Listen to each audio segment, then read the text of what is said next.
Hello everyone! In this lesson, we will learn how to create brand new posts by using the REST API. Without further ado, let's jump right into the action. Alright, so if we visit the My Notes page, in our previous lesson we set up edit and delete functionality, and now in this lesson I want to cover the missing piece of the puzzle, which is the ability to create an entirely new note. So maybe right about here, let's add a form that users can fill out to create a brand new note post. So in order to add that form to this page, let's jump into our text editor. And within our theme folder, let's jump into page.mynotes.php. And how about right above the unordered list that contains all of our note posts, right above that, but still within the container div, why don't we create a new div, and let's give it a class of create note. Okay, and then within this div, let's add a few different elements. So first, let's add a heading level 2, and it can read create new note. Okay, and then right below this heading, let's also add an input, and right below that, let's add a text area. The input will be the field where they type in the title, and this will be the field where they type in the body content. So with that in mind, on the input, why don't we give it a placeholder of title, and for the text area, give that a placeholder of your note here. Okay, then for CSS or design reasons, why don't we give these elements classes?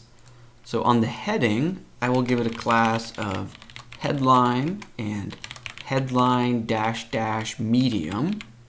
I will give the input a class of new note title, and I will give the text area a class of new note body.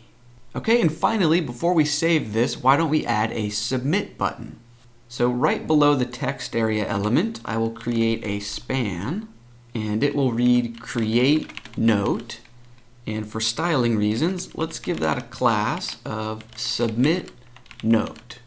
Actually, I should mention that these class names are not only for styling purposes. We can also use these class names to target the elements with our JavaScript. Anyways, with this in place, let's go ahead and save. And then back on the front end, that gives us this brand new form. Now at the moment, nothing happens when you click the orange Create Note button. So for the next step, let's write JavaScript so that when you click this button, we send off a request to a REST API URL. So let's go set up that JavaScript. Back in the text editor, let's look within our JS modules folder, and then hop into MyNotes.js. And let's begin by setting up a new event that watches for clicks on the new Create Note button. In order to save a bit of typing, I'm just going to copy and duplicate one of these existing event lines. And on this new copy, let's change the selector from update note to submit note, because this is the class of this orange button down here. Okay, and then when that button gets clicked on, what do we want to do in response? Well, instead of running a method named updateNote, why don't we set up a brand new method named createNote? Okay, now let's go set up a new method with this exact matching name, createNote. And to save a ton of typing, I'm just going to scroll down and find our updateNote method, and we can just duplicate this and rename it. So I'm going to select from the beginning of updateNote all the way down to the end of the method here, copy that into my clipboard, and then right below it, paste it in.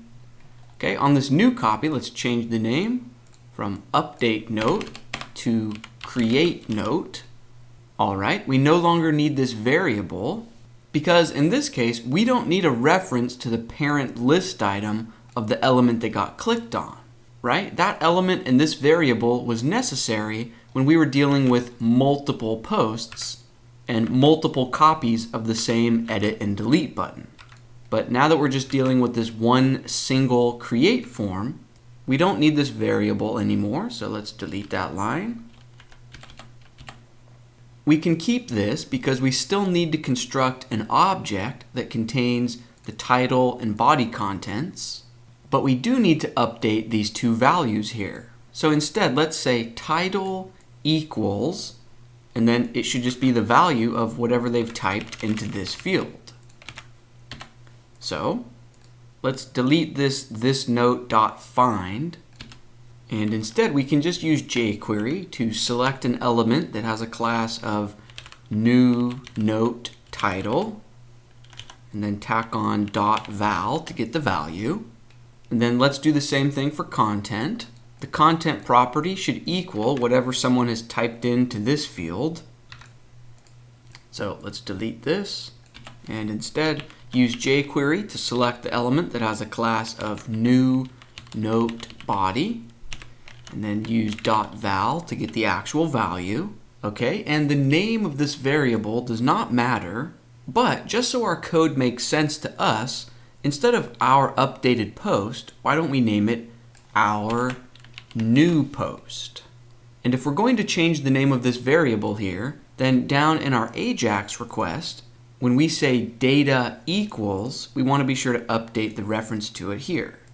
So instead of our updated post, let's say our new post. Okay, and perhaps the most important change of all is the URL property of our AJAX request. At the moment, this code is set up to update an existing post. Because if you include an ID at the end of the URL like this, WordPress interprets that as you wanting to only work with that one existing post.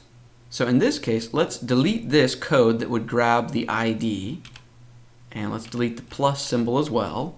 And just this in and of itself is all it takes to create a brand new post. Now obviously we want to create a post with the post type of note, but if you wanted to create a blog post, you could say posts. If you wanted to create a page, you could say pages. But we're just going to say note, singular, because that's the short name or variable name for this custom post type. And before we move on, you might be scratching your head and saying, isn't this the REST API URL that would normally fetch the 10 most recent posts? Well, yes, that would be the case if we were sending a GET request. But remember, there are different types of requests. And we're saying the type that we want to send is a POST request, not a GET request. So we are posting or sending data. And WordPress will interpret this as us wanting to create a brand new post. Okay, now before we save this and test it out, let's just take care of one more thing, and that is our success function. So if our request is successful and WordPress actually creates a brand new post, I think it would be cool if we dynamically added it to this list of notes on the fly. So for example, you fill out the title, you fill out the body, and then when you click this button, if the request is successful, I think we should automatically clear out these fields so they get reset back to their empty state. And I think we should slide down the new note post down here. So in order to make that happen, within our success function, we can leave the console.log congrats and response, but let's delete this line where we were making the fields read-only again. That only makes sense in the context of editing an existing note. We don't need it here when we are creating a note. Okay, and let's begin by emptying out these two fields if the creation was successful. So I will use jQuery to select those two fields. New note title, comma, the other one had a class of new note body. Okay, then for both of those elements, we want to target their value and just set it to a completely empty string. Let's include a semicolon at the end of that line. Okay, and then next, let's add a new item to this list of note posts. So remember, each one of the notes is a list item or LI element, and they all live within a container unordered list or UL element. So if we want to add on a new list item to that list, we can just use jQuery, and let's say single quotes, and we can spell out a little bit of HTML that we want to create here. Let's create a list item, and within it, for now, let's just say imagine real data here. We can update this in just a couple of minutes. Okay, but this is the data that we want to work with, and then after that we can say dot prepend to, and then you can say which element you want to add this to. So let's add this HTML to an element that has an ID of my notes. Because in an earlier lesson, that's the ID that we gave to the parent unordered list. All right, and if we want to animate this new content into view gradually, instead of just having it appear immediately, what we can do is say hide it to begin with, and then right after that, chain on slide down. And be sure to include a semicolon at the end of this line. Okay, and with all of this in place, let's go ahead and save this file. And then back on the front end, let's test it out. So for the title, I will say front end test. For the body text, just say lorem ipsum. And let's click create note. Cool, so we see that imagine real data slid down. And our script also cleared out these fields, so we are free to create a new one. Another new post. Hello world. Perfect. Except we don't actually want it to say imagine real data here. We want it to use the same format as the other note posts, right? With a large title headline and edit and delete buttons. However, before we get to that, I want to address something even more important, which is if we manually refresh the page, those two new posts that we created are completely gone, or at least it seems that way from the front end. But trust me, those posts exist. We can prove it by jumping into the admin dashboard, and if I click notes in the sidebar, here we see those two posts that we created from the front end, but you'll notice that they both say draft. Draft is the default post status when you create a post through the REST API, but draft posts do not show up in a typical query for posts. So for example, if I go into this front end test post, and then over in the right hand column, if instead of clicking save draft, I actually click publish, well, that's going to sort of finalize the post. Right now, its status is published instead of draft. So now, back on the front end, if I refresh, we do indeed see that new front end test post. Now, obviously, we don't want to have to go into the admin dashboard and manually adjust each post that's getting created. So what is a programmatic way of doing that? Well, back in our JavaScript, within our create note method, within this our new post object where we've set title and content, let's just set a third property. So include a comma at the end of this line. And let's create a new property named status. Well, by default, it has a value of draft. But instead, you and I can set it to publish. Now, in a future lesson, we are actually going to make all of the note posts private. Not only because I think that fits the nature of a note, but also for security reasons. So eventually we will be setting this to private. Let's not worry about that for now. For now, let's just set it to publish, status publish. Okay, if we save that.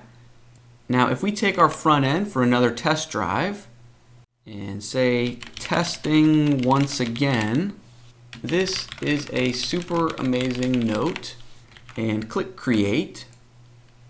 So we still need to update imagine real data here that gets added on the fly, but if we refresh the page, cool, there we see our brand new testing once again post. Now at this point, let's change gears and focus on that imagine real data here text, right? So if I create another sample post, hi, hey, hello, and go ahead and create. Let's adjust things so that this content that gets added to the page in real time on the fly perfectly matches the formatting for the other note posts. And that's exactly what we're going to cover in part 2 of this lesson. So let's keep things rolling, and I will see you then.